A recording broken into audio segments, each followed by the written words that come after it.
Kreu i grupit parlamentar demokrat Gazmend Bardhi reagoi menjëherë pas deklaratës së kryeministrit Edi Rama për protestën e 10 shkurtit para kryeministrisë, duke thënë se po flet dhe po vepron nga frika e humbjes së pushtetit. Sipas Bardhit, reagimi i ashpër i Ramës dhe ndërhyrja e policisë ndaj protestuesve tregojnë se kreu i qeverisë është i friksuar nga opozita. Bardhi theksoi se opozita nuk zmbrapset dhe se protestat do të vijojnë, pavarësisht përdorimit të gazit lotësiellës, shkopinjve të gomës dhe masave të tjera nga ana e policisë. Ai e cilësoi reagimin e qeverisë si shenjë paniku dhe fundi politik. Më herët kryeministri Edi Rama reagoi në rrjetet sociale duke publikuar pamje të sendeve që u përdorën për sulmuar efektivët e policisë së shtetit gjatë protestës.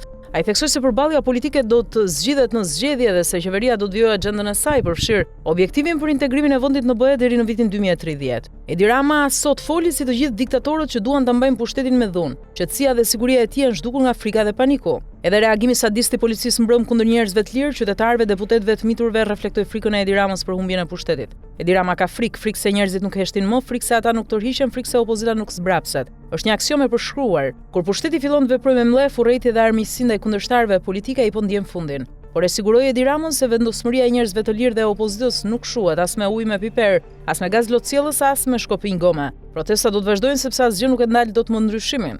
Gazi lotësiellës, skafandrat e policisë, shkopinjtë e gomës, dhuna barbare e Edi Ramës nuk mund ta ndalin kohën. Koha e tij po mbaron, shpreh Bardhi në reagimin e tij.